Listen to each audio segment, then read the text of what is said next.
Here's your Storm Track 7 forecast. Good Wednesday morning. I'm Storm Track 7 meteorologist Joshua Franson, and we had some showers and storms linger across the southern portions of our viewing area. Those have moved out, but we're left with some patchy fog and some cloud cover. But I'm happy to tell you this is going to burn off throughout the day. Looking later on in the afternoon, we're left pretty much partly cloudy, and this will carry into the evening hours. But overnight into tomorrow morning, we are going to see more patchy fog begin to build and some more clouds, and that's because of all the heat and moisture we've been having. But I'm happy to say it's actually going to get kicked out of here because we're going to see some possible chances at some isolated storms tomorrow afternoon.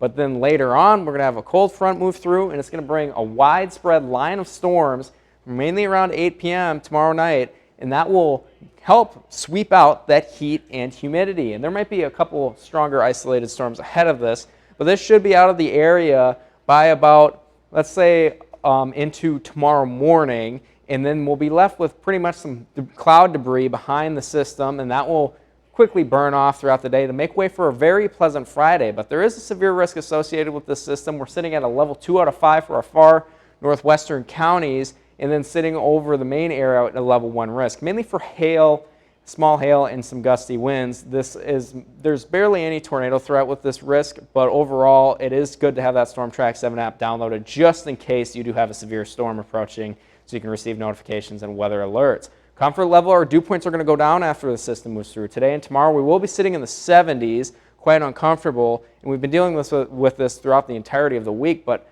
finally, when those storms move through, it gives us a gift, and it drops us down to the 60s.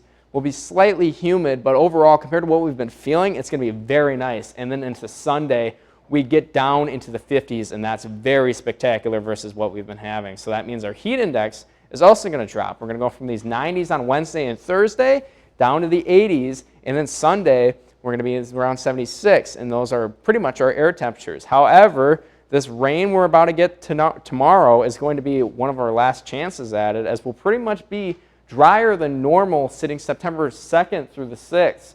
And it's going to be quite drier than normal, and it would also be a little bit cooler than normal, as we're seeing below normal temperatures throughout the same time period. So make sure you enjoy the humidity while it lasts if you enjoy humidity in hot conditions. But overall, very nice, pleasant, and comfortable conditions coming up in September. So for today, you can expect your highs to be in the mid to upper 80s. It'll be quite warm and humid out there with partly cloudy skies. Those clouds will decrease throughout the day, and so will that fog, but winds will be light and variable. And into tonight, we'll drop down to the mid to upper 60s, maybe a little warmer further south, and we'll be left partly cloudy and humid. City by city forecast showing us that by Thursday, we'll be seeing those storm chances return, and it will give us a chance to sweep out that heat and humidity, mainly in the afternoon and evening hours. And then Friday, very pleasant, sitting in the lower 80s, partly cloudy skies. And the weekend, even better. Saturday, maybe just a little bit warmer than Friday, but mostly sunny. And then Sunday, we hit the upper 70s to kick off September.